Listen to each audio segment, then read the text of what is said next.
This is the Global Podcast Network, where executives and professionals connect, share, and inspire. Stay tuned for the conversations that drive success.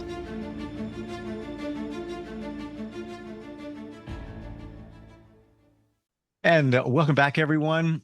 I am so gratified to see at this point in our lives that people are okay admitting that they have a therapist. They're going to go talk to somebody. It's almost like a badge of courage when somebody says, hey, I'd love to catch up with you, but I'll be talking to my therapist. Now, if you said that 20, 30 years ago, people might look at you in a different way and they might say, somebody's got a little problem there. Okay.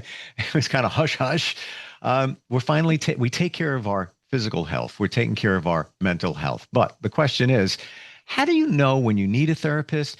How do you choose the right type of therapy? There's so many different modalities out there. Once you start getting into all the different ones, it can be a bit confusing. We're going to talk about that today with somebody who is a somatic psychologist, offers many different types of therapy, spiritual psychology. She's a master somatic movement educator, a clinical hypnotherapist, and so much more. And it's great to have her back with us. Dr. Talia Shafir is on the program. How are you doing today? I'm good. I'm in New York City and enjoying the cold, actually. Back home. Yeah. You know what? You were away. Where were you last time we got together? I was on the Azores, on San Miguel. Yeah. Gotcha. Quite a different temperature in New York, I would imagine. Yeah. It actually went neck and neck for a while there, but it's definitely not dropping like it is here. But, it's refreshing. Yeah. You know what? I honestly have to tell you that yesterday, before festivities and everything, I washed my car. And I was just, and I'm like, do you really want to do this? I mean, it's a little breezy. It's like low 40s, Mhm. and I actually felt good for the first time in a long time being outside. And then when I walked inside, normal heat wasn't even called 68 degrees or whatever. It's like, oh, it's kind of warm in here. It was refreshing. I guess, we've warmed up to we've warmed up to it being cold here in the Northeast. When it comes to therapy, you offer many, many different types of therapy. What's the starting point when somebody says, I think I need a therapist, I need to talk to somebody? How do they make that decision? What is the right modality, the right therapist for them? Well, it's here's my philosophy. No one way is it, right? And I think it's a way of thinking about things that, first of all, nobody's going to fix you. You're not broken. Nobody's going to fix you. You may need on the far end of the spectrum, on one end of the pendulum, you may need medication, and there's some physical stuff going on together with some therapeutic guidance and that kind of thing.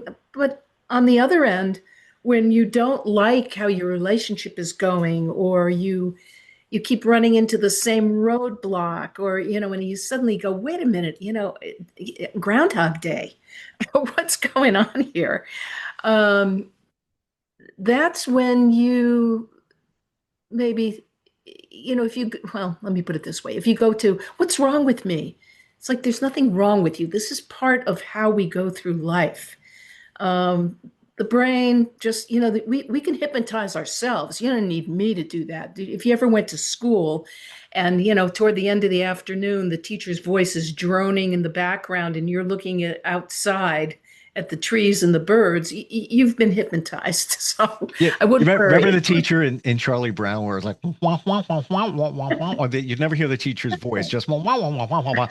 It's kind of like what it is. Like you just Exactly. The brain needs something, what you were talking about. It probably sounds like, oh, they're just chatting. Now let's get to the meat of things. But what you described was exactly how the brain works. We need novelty to wake us up. We need novelty too. And what do I mean by wake us up? I'm not talking about any political leaning. What I'm talking about is to really notice what's happening in the here and now. whatever that is, whether it's in your house, whether it's in school, whether it's outside, whatever it is, that's what that means. And so we do need some novelty.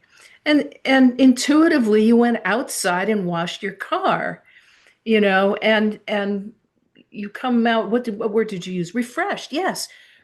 Refreshed, rebooted, your awareness is there. Maybe colors are deeper, maybe And smells, maybe sensory stuff, right? you're right. And you know what changed it for me? I put What? on headphones and I played music and I just hit a playlist. You pick one song and then it picks. I use Spotify and a bunch of other songs. Yeah. Come on. After a while, I didn't even realize I was listening to music. And there were songs I've never heard before from groups that but Uh, it went deep. And I was like, interesting. Okay. Um, to your point, making a little change, doing something I wouldn't normally do. It's kind of cold out, washing a car, and listening to music like that. You're spot on. yeah. Things were different. I was seeing things, and like even the way I was doing things was a little more in detail because it caused me to refocus and change it up a little bit.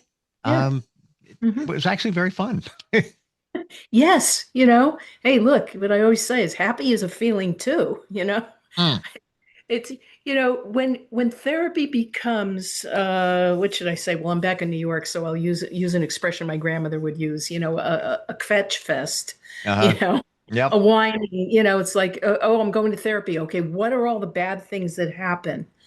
It's not how I look at therapy, and this is not how I Yep. encourage people to look at it. Because you come to me and you start doing that, and you do it. There's a time and a place where you do need to get that out and just say, God, I'm so mad, and this happened and that happened. Okay, but if you're going to come every week, I'm not here to take your money for repeating it again and again and again. Mm. Now, maybe that's helpful for other people, but it's sort of that idea of, I'm so mad at you. Wait till I tell my therapist next Tuesday. You know, it's like, all right, this is about life. And when we keep on repeating things, there's a place where we're only focusing on that. So what did you do? You put on headphones, you put on sound. It broke up whatever frequencies of everything was going on. Correct. And you got into a zone. All right, call Correct. it a zone. I call it a field. Yep. It's a different frequency, and when you're in that place, just like if you go into a trauma field, everything gets filtered through that. It's God, there's so many examples I could give. It's like mind mapping. It's like, okay, here's the word. I have a friend who wrote a book about word of the day. Her name's Marilyn Horowitz. Has a Oh, I great. know her. Oh, you know Marilyn? Yes. Of course you do. Okay, so Marilyn, I love Marilyn. Marilyn is a writer. She's very creative. She Yes. just tripped over this word of the day thing, and yeah, was it brand new? No, it wasn't. But the way she used it was really good. So it's like, okay, here's the word of the day. So what is it? I'm going to focus on this word of the day. Thanksgiving. Okay. So what happens on Thanksgiving? Everybody starts thinking, "Oh, what am I thankful for? What am I?" Because it is a social, what we call them in psychology, a social role. And what do we do? What does it trigger? Mm. Okay, so all the things that go, and years, a few years ago, my son and I decided that we were tired of turkey, so we started doing lobster. You Good for know, you. hey, the way I look at it, who lands in Massachusetts and doesn't order lobster? I don't get it, but And why does it have to be turkey? Like, I'm not a big fan of turkey. I like turkey meatballs, but I like eating it, turkey at the Thanksgiving. That's not my thing. I It's absolve okay. you. You are absolved. Thank you. So, it's like, okay, I'm going to change it up. So what does it do to the field? Oh, I'm a rebel. I'm a this. I'm a that. It's um, look, look at it this way. When we were, in ancient times, and we were in tribes, there were people within the community whose job it was to see into the future, to guide the warriors, to intuit what the planting season would be and when it had to do. Okay, there was superstition there and all that business, but there was intuitive people. There were intuitive people to whom other people in the tribe would go when they had a health issue, an emotional issue, a spiritual crisis. That was built into society. We don't have Mm. that. So now we're built into society, and I'm very aware of that. It's like and I probably have said this on another conversation we've had, but it's more like help me help you. Talk to me. And if I didn't hear you right and you get mad, then get mad at me. And I'll have a reaction, but I'll listen because, okay, what didn't I hear? What didn't I see? And therapy is not in a box of an hour, an hour and a half, as my sessions are, or 2 hours sometimes, a week, or every 2 weeks, or a month, or whatever that is. It goes on. It sets a field. It pokes at parts of the unconscious that want to come up, but they're coming up in different ways, which is why I did all this training throughout my life in different pieces. How do you get to the unconscious? The unconscious does not like direct statement. It doesn't like, well, tell me who's behind your feeling that you were rejected all the time. The unconscious doesn't like that. Conscious works with pictures. So what are you going to do? So, you've got Jungian therapy, you've got hypnosis in a way. Oh, hypnosis. I have to lay down and close my eyes, and then are you going to make me squawk like a chicken? I can't tell you how many times I get this question. I'm Okay. sure. And hypnotherapy, game changer for me back in the day. Yeah.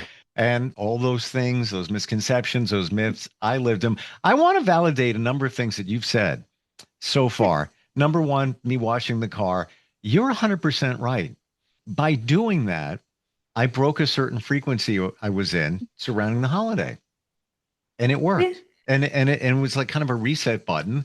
Um, Past that, it therapy is not you fixing us. It's No. enabling us to work with ourselves. And further, that people view it as, somebody going to just jump all their problems on somebody else and have you, reflect back on it. I keep a journal. I found myself not it's therapy in the journal there. It's who's your therapist? You. It's you write to yourself. But you know Oh what yeah. Oh I yeah. found, Talia? I started doing it. It was great. Okay, this fantastic. I found myself not doing it so much anymore. And I was like, well, Mhm. why? And I found myself dumping all the negativity onto the page. So it was almost to the point where I was tired of hearing myself. So then I Mhm. tapped the brakes on it, let a week or two go by, and then reset it to put positive and negative things in there. But we're so used to looking at the negative. We're so Yeah. used to Well, looking at there. that's what therapy. When a lot of people think of my therapist, I have this like it's like, okay, I'm here now. Now where are see my well what I'm really good at? I'll tell you what I'm really good at. Is figuring out where people are in the matrix of things. Are you Mm. here? What part of you is here? Can you connect to your adult piece that is maybe the boss or mommy or I'll say to somebody, can you bring in your little boy's mother? I think we need her. And also it's like, oh, right. We I just had a conversation with somebody where she was saying to me, I was supposed to do something and I just couldn't do it. I couldn't do it until now. And I said, there's a difference between time and timing. And Mm. for me, what I meant, timing is a dynamic process.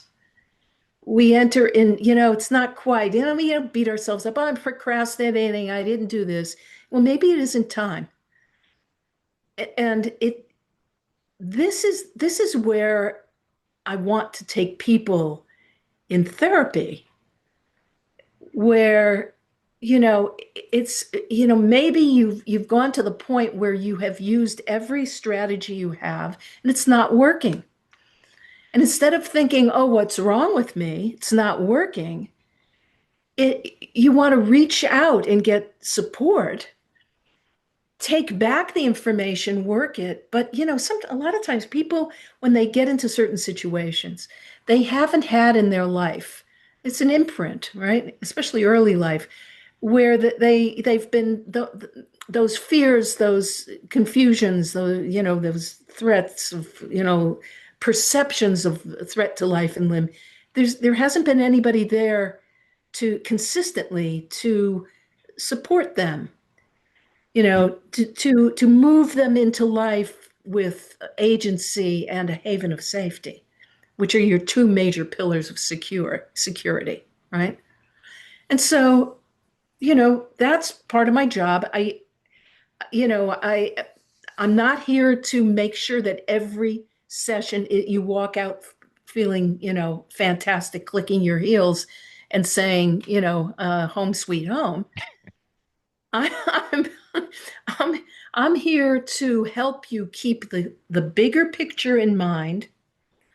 I'm here to hold memories of one thing while you are focused on another, and maybe you've forgotten. I'm here to help you build new resources and connect you and reconnect you with ones you already have, but have lost the connection to. If you want to, where does the body come in? Well, trauma, information, everything else comes in through the spine, right? Goes up the brainstem, in through the spine. And since, you talk about writing, I always tell people, write, but don't analyze. Just write down the thoughts, Yeah. okay? And don't worry about it. Don't censor yourself. Because it's you. Nobody's going to see it.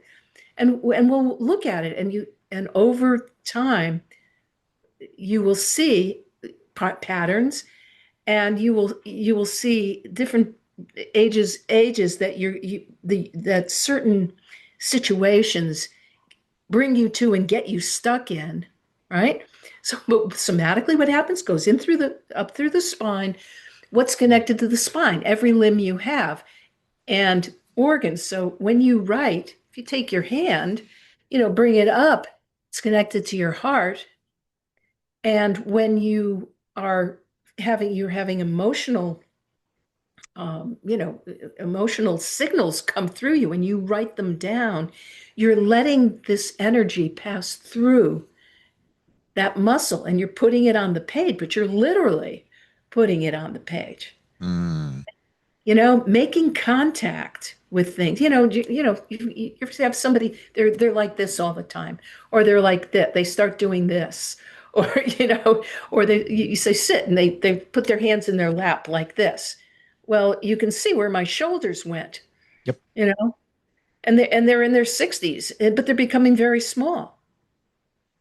So what happens when it's all coming from the spine?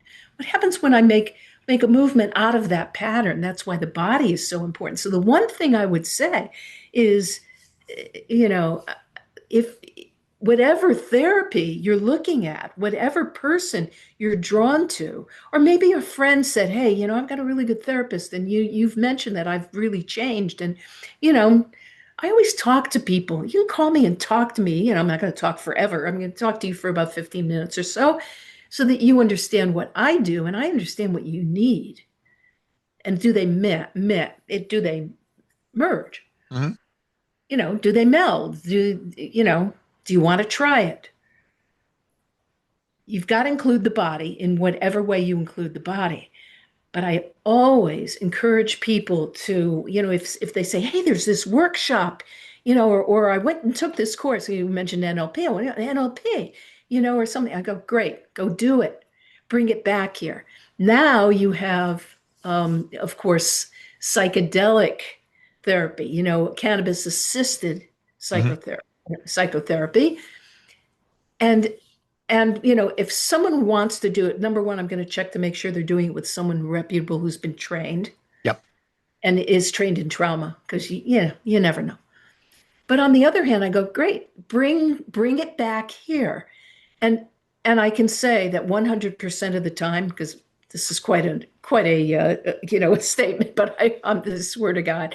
100% of the time, when people come back and tell me about their trip, then then I can help them deepen the understanding and connect the application to what we've been working on, and have that help them move it along.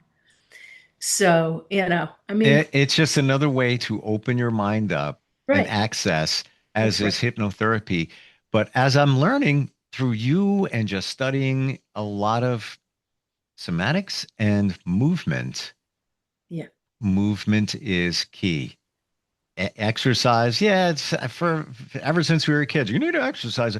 Well, now I see why even more so. It's not just staying fit. It's not the cardio aspect of it. Yeah, it's all great, important. It's moving your body. And in turn, that moves the energy, potentially stuck energy, and Yeah. that moves you forward mentally in many regards, right? It creates awareness. Here, I give you an example. I have a client that I've been seeing for a while. This is a younger man who's had a lot of loss in his life, and not in New York, but he was here for a while. And I saw him in person, and rather than dive into, it's like, okay, what's wrong? It's like, okay, here, take a walk with me. We start walking. And I notice, I said, "Well, how's your back?" So I'm noticing there's a lot of, he goes to the gym, a lot of rigidness, a lot of holding. And he said, "Yeah, my back is, so instead of going to his back, I watch him walk and I see that his gait is off. He's got some external rotation going on one leg. And so we do a whole bunch of things around that. And I keep checking with his back. It's not his back. It's that. But what's going on? And I say to him, as you're doing this a little differently, it feels weird, huh? And he goes, "Yeah, it feels like I'm off balance." And yes, it does, because you have gotten used to putting your foot down like this. But he walks out of here, and suddenly he says, "You know, I can't remember I think it's coming up on my mother's death anniversary, and I can't quite remember when it is." Now, I didn't say anything about that. I, you know, Hmm. and he's been like, no, and all of a sudden and it's kind of like, oh, okay. So there's been some moving, some support, some some walking around, some what's different, all of that, and all of a sudden this comes up. But that's what happens. But the difference, and I tell you again, exercise is one thing. Contextual movement. What happens? How in the movement language we call it shaping. Shaping is emotion. It's if I'm if if somebody says something to me and I'm trying to just listen, but it hits me somewhere, you'll see my head do this, you Hmm. know, slightly. Noticing how the body begins to shape is a portal. It's what we're looking. And you can't leave the body out. The head is part of the body, in case nobody noticed. Okay. Brain relates to organs, you know, glands. We can move from an organ, believe it or not, and we can move from a gland. It's very different. Organs are calmer, glands are what gives us energy. I mean, there's all kinds of things going on. So what's the point here? Point is that when I have a somatic point of view, um, I I'm not trying to fit a square peg in a round hole. Like, I do one thing, and that is the thing I do. It doesn't mean that's bad that you do one thing. I want people to go to that one thing. Okay, let's look at it from this angle, because I can't go deeply into every single thing. So I welcome somebody going to somebody else and they bring it back. My job as a therapist, this is how I look at it. I'm holding the whole 9 yards. Here. I'm holding the whole basket of memory, of experience, of awareness, of growing parts of oneself up. I'm the one who remembers that, 3 years ago you told me this story. Because that's what happens. Some people start talking, I start getting I go, oh, that's just like, and they go, oh yeah. Well, point is to recognize every day when you do something different than what you did before. And the hardest thing to get is that it's about your response to things. I know you can read this all over the internet, every meme. Very often we read a meme, but we don't know how that really feels. That's why the body's important. How does that Well, feel? isn't it? And we're out of time here, but instead of using this thing, your head, why not Mhm. use your heart? Why don't you Yeah. focus on that to feel it? How do we connect with you, Talia? What's the best way? Uh-huh. Well, it was very interesting because you went, how do we connect with you? Heart to heart. Yes, Yes. absolutely. Yes. You can text me at 707-235-6341. It's a phone number. And you can email me at Shafir, at me.com. And you can also find me on LinkedIn and try to get a hold of me there.